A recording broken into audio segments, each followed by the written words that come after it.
Afternoon. Hamjambo. Jambo. I'm not hearing it clearly. Jambo.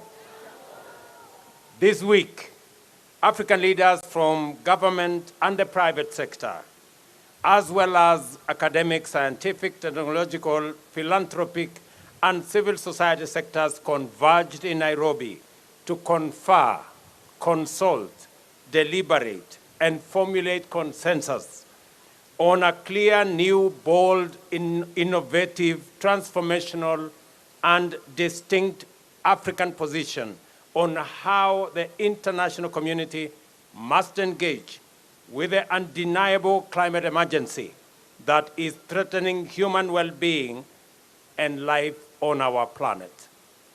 The Africa Climate Summit is both a demonstration of the unwavering collective commitment of the people of Africa to their vision to make humanity's first home here in Africa a land of abundant potential, limitless opportunity, and the possibility of shared prosperity. It is also showcases our determination to mobilize a global coalition of emergency responders to ensure that the industrialization necessary to drive future economic transformation restores our planet's vitality and ecological balance. At the summit, our shared understanding became clear that Africa is not only the cradle of humanity, it is indeed the future, and that we are the last frontier of untapped potential in the form of hundreds of millions of young men and women who are educated, skilled, motivated, innovative, ready and willing to drive the enterprises and industries that will unlock the possibilities promised by our immense endowments of natural assets, mineral resources, and green energy potential in order to unleash opportunities and prosperity for Africa and the world on an unprecedented scale. At the summit, we also made it clear that we are aware of the unjust configuration of multilateral institutional frameworks that perpetually place African nations on the back foot through costly financing, which plunge our economies into debt trap and deny them resources needed to mitigate and adapt in response to climate change, invest in energy transition, and facilitate industrialization to create jobs and wealth, and to reduce inequality. As a continent, we have developed our common position, which encapsulates our ambition for socio-economic transformation and our climate action agenda. This position is anchored on the potential that Africa holds to decarbonize the global economy and set the stage for green industrialization throughout the world.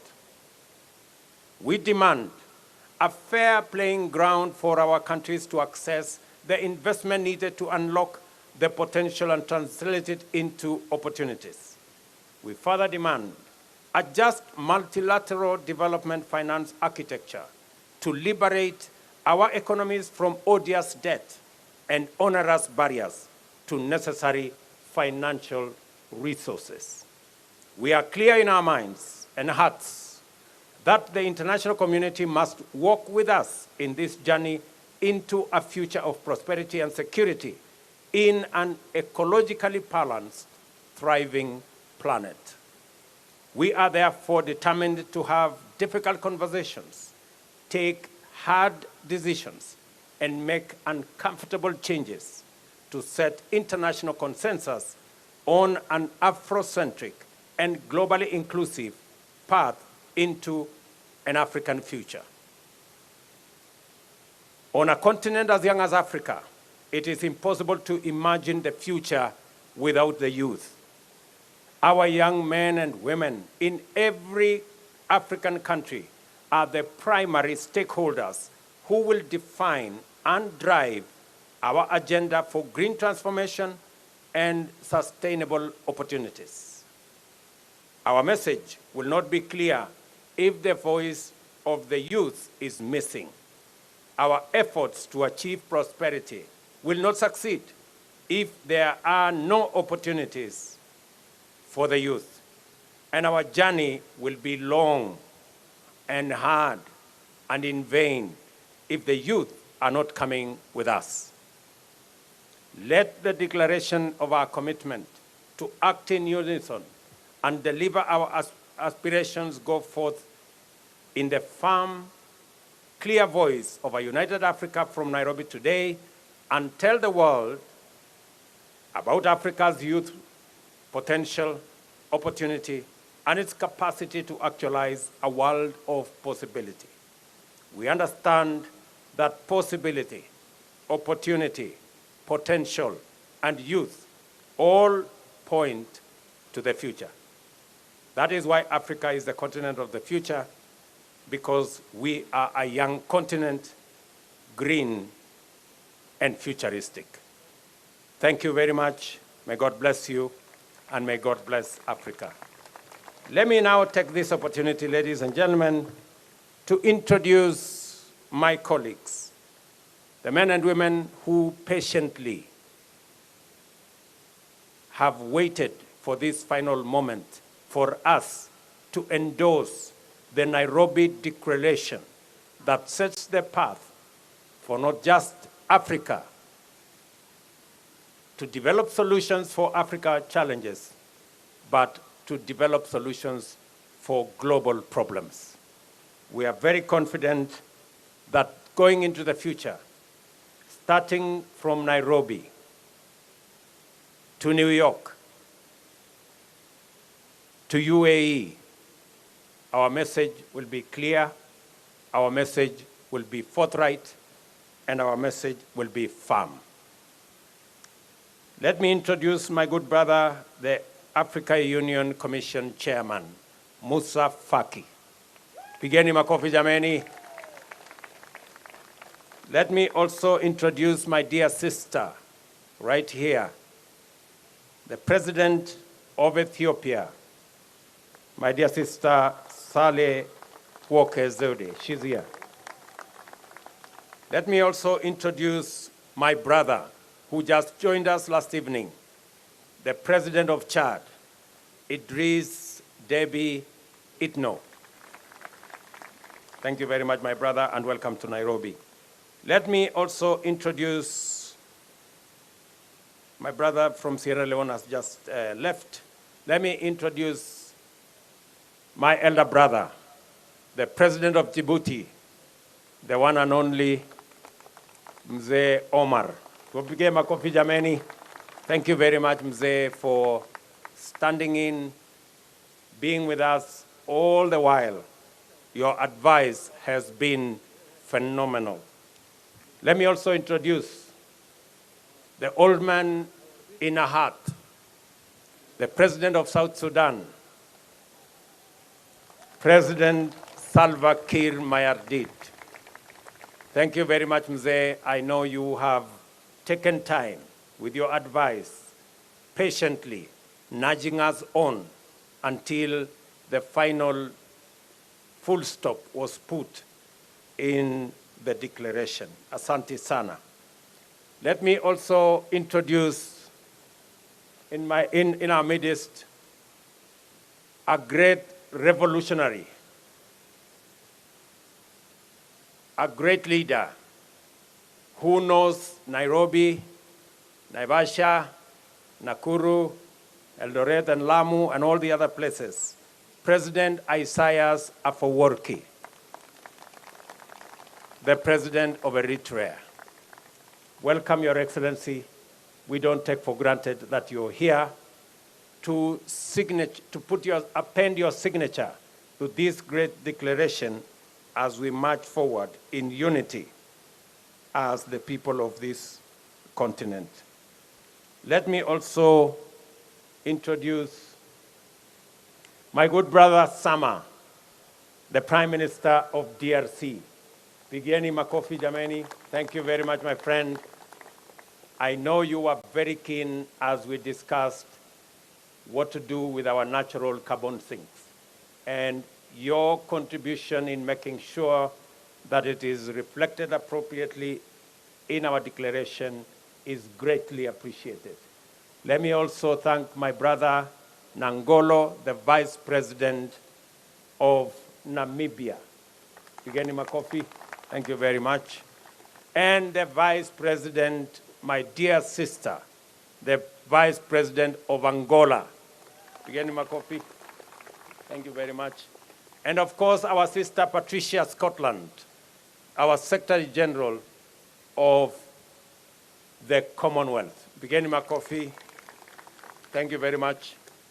And of course, the grandfather of Africa, Baba Olusegun Obasanjo. He was right here to make sure that we never try to do the wrong thing. Thank you very much, Mzee. And you have supervised us all the way. I tried to persuade him that we can do the rest alone, and he said no, just in case you make the wrong step last minute.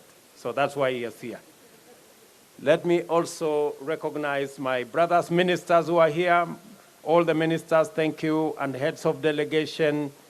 I really want to appreciate our first ladies. They're right here. My good brother, the Deputy Prime Minister from Somalia, thank you very much for coming. And all the dignitaries, forgive me if I didn't mention your name directly. It in no way say your contribution was any less. We appreciate everybody who has been here. Thank you very much, Nairobi, for welcoming all our guests. Thank you very much, the people of Kenya, for welcoming all our guests. My very best wishes as we march on with the Nairobi Declaration into the next destination. Asanteni sana, God bless you, and God bless our great continent. Thank you very much.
And that, ladies and gentlemen, Excellencies, marks the end of the Africa Climate Summit 2023.